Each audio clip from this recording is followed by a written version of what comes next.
النهاردة هنتكلم عن قصة جديدة وممتعة جدا وأغلبنا كان بيحب يقراها، وهي قصة أرض زيكولا. هي بتتكون من 3 أجزاء. هنتكلم عن الجزء الأول. الكتاب ده طبعا من تأليف عمرو عبد الحميد. بداية الكتاب بتتكلم عن شاب كان اسمه خالد في بلد بسيطة اسمها مصر. شاب عادي وذكي طموح، بس دايما حاسس ان في حاجة ناقصة، مش لاقي نفسه وسط الناس ولا شغل بيعجبه ولا حب قادر يكمل. وده طبعا اغلب ناس كتير كده. وفي يوم قرر انه يتحدى نفسه وفضل يدور على مغامرة تشغل فكره، حاجة تخليه يعيش بجد. في عيد ميلاده سمع من جده أسطورة السرداب القديم اللي محدش رجع منه أبدا، وقالوا محدش بيقرب من هناك نهائي، يعني ده مكان ملعون. لكن الفضول كان بيكسر كل خوف بيحس بيه خالد. رحلة السرداب.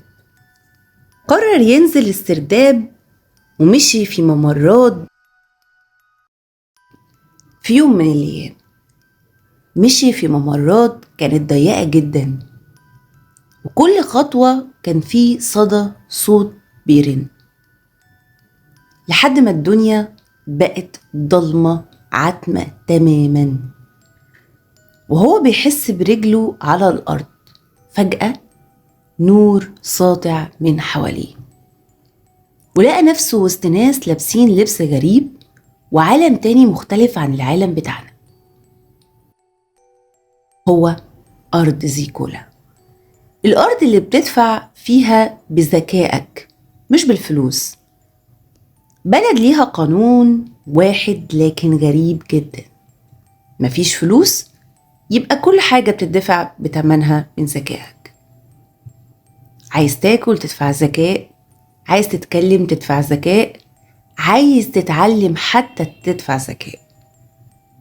الناس اللي بتفلس من الذكاء وبيبقوا أغبياء مصيرهم ساحة الإعدام، وده مكان بيتعدموا فيه أي حد بيكون خلص ذكائه. يعني معنى كده إن احنا لازم دايما نشغل ذكائنا. وفي يوم من الأيام وهو ماشي وسط المدينة الغريبة وبيبص على الناس وفي نفس الوقت الناس بتبص عليه، قابلته واحدة وهي أسيل. خالد اتعرف على أسيل، بنت جميلة من زيكولا، طيبة وعقلها أكبر من عمرها. كانت دايما بتحلم إن القوانين دي لازم في يوم من الأيام هتتغير. شافت في خالد حاجة مميزة ما شافتهاش في أي حد. حبت تساعده واتفقت معاه إنه يلاقي طريقة يرجع بيها للعالم بتاعه، إنه دايما كان بيدور على مغامرة تغير له حياته، وإنه كان بيحب واحدة بس النصيب ما جمعهمش ببعض. فقرر عشان يثبت لكل اللي حواليه إنه هيقدر يعمل المستحيل عشان يعلى في نظر نفسه وفي نظر اللي حواليه. وفي يوم من الأيام في مغامرة من المغامرات عرفوا إن الحاكم الظالم بيستغل ذكاء الفقراء وبيوزعه على الأغنياء. وخالد شاف بنفسه إزاي الناس بتتباع بذكائها.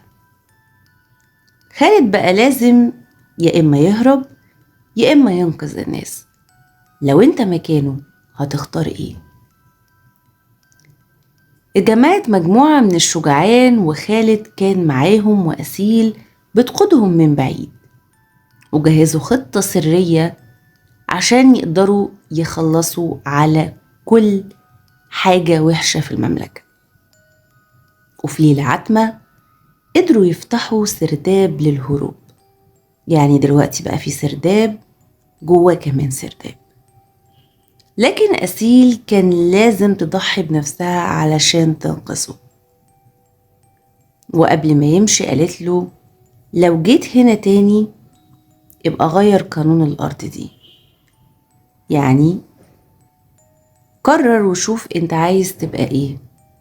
يا اما تثبت لنفسك ان انت قدرت وقلبك يرجع تاني ينبض بالحياة والشجاعة، يا اما تهرب زي ما هربت من الواقع بتاعك.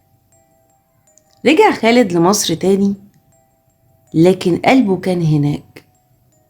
وبرغم ان خالد المفروض انه بيحب بنت تاني في مصر، لكن قلبه علق بأسيل لان كانت شخصية مختلفة كتير.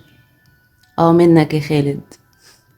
وفضل دايما يتسائل، هل ممكن في يوم من الايام يقدر يحررهم؟ هل هم هيقدروا يتحرروا من نفسهم ولا لا؟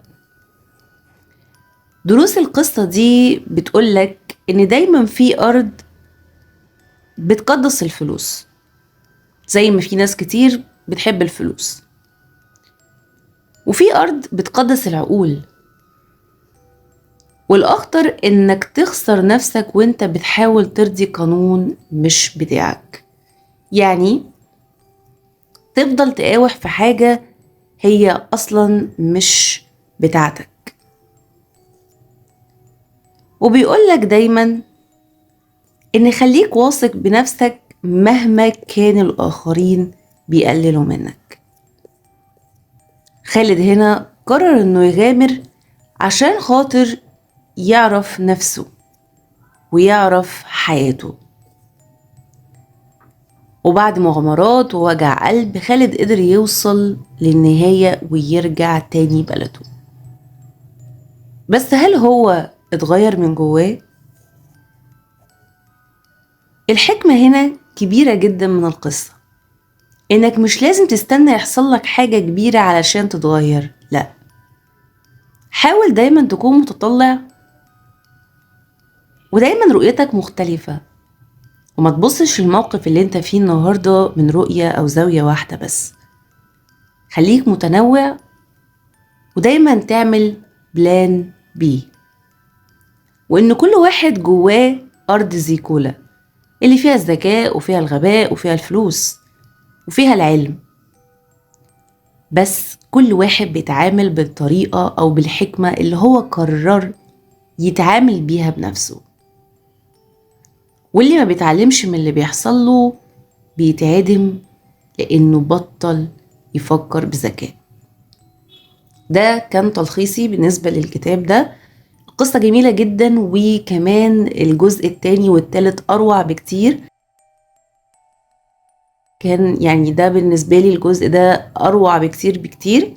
ده كان الجزء الأول أرض زيكولا، بيتكلم عن شاب نفسه انه يتغير، وكان بيحب واحدة واترفض، ويقرر ان هو يثبت للدنيا كلها ان هو يقدر يعمل اي حاجة. بس طبعا اتعلمت منه حاجات كتير. الكتاب دوت انا قريته زمان، بس حبيت ان الخصه لكم عشان انتوا كمان تتشجعوا معانا ونكمل بقية الاجزاء، ويقولوا لي اللي قرا الكتاب ده حس بايه وهل غير فيه حاجة ولا. تانية تعليقاتكم. بشكركم.